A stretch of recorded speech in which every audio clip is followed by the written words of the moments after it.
discrimination, judgment, prejudice, hate, sexism. Isa sa mga issue sa ating lipunan na maraming nakakaranas ngayon dahil sa kanilang pagkakinlanlan.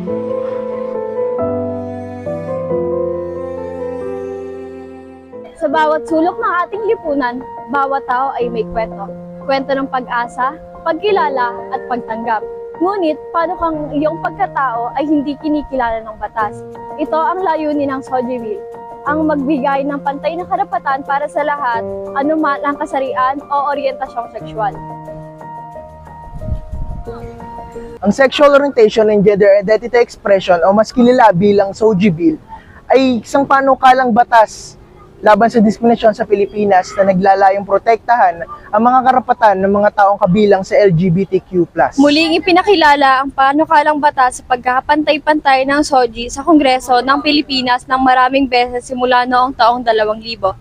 Noong 2022, naipasa ang panukalang batas sa Komite ng Senado sa Kababaihan, Bata, Ugnayan ng Pamilya at Pagkakapantay-pantay ng Kasarian. Isa sa mga pangunahing may akda ng SOGIE Bill sa Senado ay si Senador Risa Hontiveros na nangunguna sa pagsusulong nito.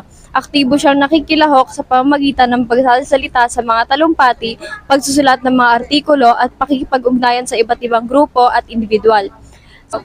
Sa madaling salita, si Senador Hontiveros ay isang mahalagang tauhan sa pagsusulong ng SOGIE Bill sa Pilipinas at isang mahalagang tagapagtaguyod ng mga karapatan ng mga taong kabilang sa LGBTQ+. Patuloy siya nagtatrabaho para sa pagpasa ng batas na ito upang maprotektahan ang mga karapatan ng LGBTQ+ community. Ang SOGIE Bill ay hindi pa napapasa sa Pilipinas, kaya hindi ito nawala.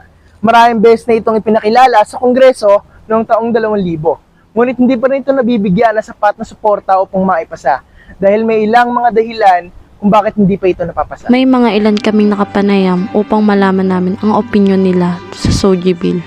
Ano pong pangalan nila? I'm Lark, Ano pong kurso? HM, Hospitality Management. Anong year po?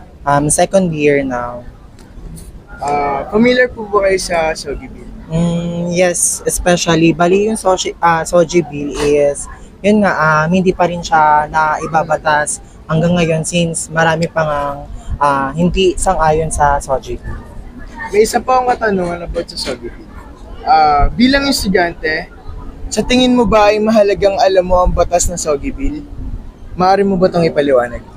For me, since I'm a part of LGBTQIA+, so basically for me, napaka-importante since doon din namin na ipapakita yung mga rights namin, hindi lang hindi sa pagiging iba sa inyo or sa iba ng mga tao. Syempre, napapakita din kasi dito yung karapatan ng hindi lang pagiging sa LGBT kundi ng bawat isa. So especially for me, napaka-importante nito sa atin, especially nai-issue kasi siya ngayon dito sa generation natin. And for me, if ever ipapabata siya, for me, depende kasi may mga part na LGBT na parang inaabuso yung rights nila and then yung iba naman is naabuso. So for me, depende talaga.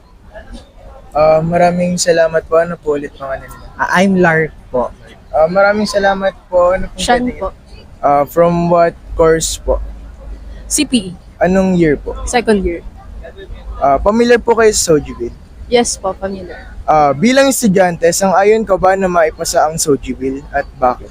Yes, as a student, sang-ayon ako, agree ako sa pagpapasa ng SOGIE Bill since yung SOGIE Bill kasi, di ba, is anti-discrimination law.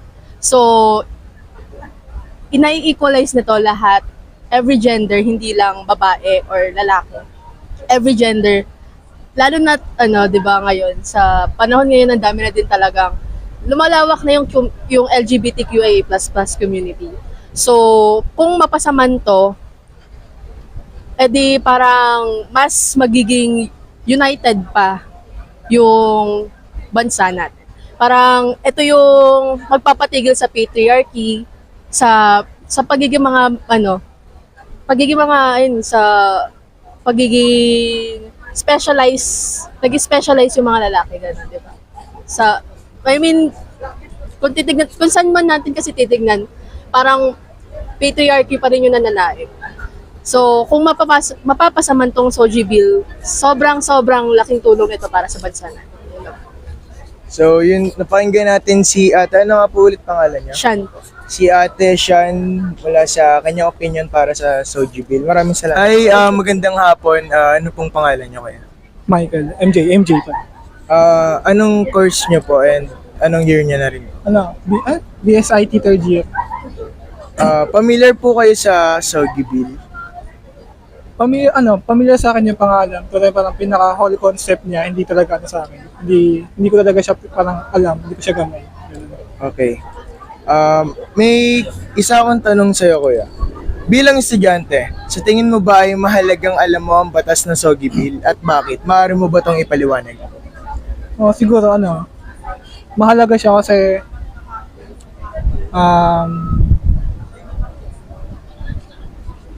malaking issue na ngayon yung gender identity and expression, and bilang estudyante nakaka-apekto rin siya sa pag-aaral natin kasi kung di natin ma-identify yung sarili natin, hindi tayo confident, tapos parang feeling natin madi-discriminate tayo, parang na-apektuhan yung academic performance natin. And dapat alam din ng mga estudyante para masuportahan din yung lahat ng genders, and mas madaling mag-aaral kasi mas nakapokus sila dun sa academic nila, hindi dahil dun sa natakot silang mag-discriminate dahil sa gender identity nila and expression. Okay, yun no kuya, maraming salamat po sa pagbibigay niyo ng opinion about sa Soji Bill. Hello po, ano pong name? I'm Eliza Jane Salem. Year and section po. I'm a BSBA HRM 4A, so graduating student na po. Yun. May konting question lang po kami. Sa tingin mo, ano ang magandang maidudulot kung may papasa ang Soji Bill at ano ang maaaring maging masamang dulot nito? Actually, based on my opinion, may mga freedom na rin naman tayo. So, about sa advantage, ayun nga, may freedom tayong kumilos na. So, siguro magpo-focus na ako sa disadvantage siguro. For me, ang disadvantage, since meron tayong iba't ibang personality, nagiging disadvantage lang siya siguro kapag may isang group or community na nakagawa ng hindi maganda sa mata ng ibang tao, na nagiging cause ng hate ng other community. Kunyari, example, mayroong mga grupo na, let's say, sabihin natin, ayaw kasi mag-describe ng kaya gay. Tapos, hindi nagustuhan ng ibang community yung pinagkagawa nila. So, nagiging cause ng kaya ganyan yan kasi bakla yan. Ganyan. So, ayun lang naman yung disadvantage ng Soji Bill. Tapos, ang another disadvantage pa doon, kapag na ipapatas siya, minsan yung iba, nagiging overpower sa law. Kunyari, na-overpower sila sa rights nila. Which is, minsan, merong part na hindi na talaga may mali na rin naman sila. So, ayun, parang din kasi siya sa normal law din natin. Kunyari, sa mga bata, kapag, humans against, women against, ano ba yun? Violence. Ayun, violence. Basta yun yung law na yun. Na, minsan naman,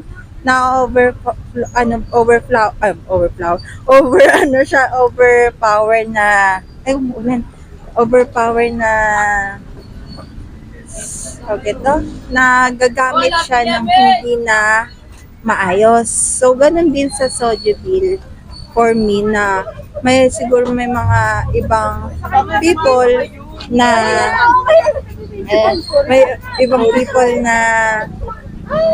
overpowered na. Parang ganun. So, nagigits naman siguro na.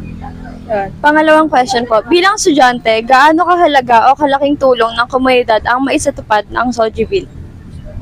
Bilang estudyante, ito opinion ko lang ano lang kasi sa akin for me, parang pantay-pantay lang rin naman yung mga batas. Depende na lang siguro sa paggamit ng mga tao and depende na lang sa pag-i-implement.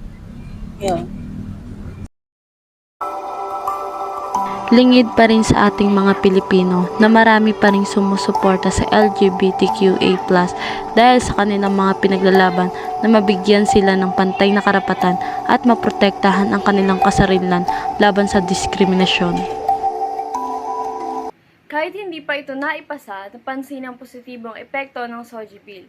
Simula noon, mas maraming pag-uusap tungkol sa diskriminasyon laban sa LGBTQIA+ community na nagpataas ng kamalayan sa kanilang mga karapatan at nagtulak ng mas malalim na pag-unawa.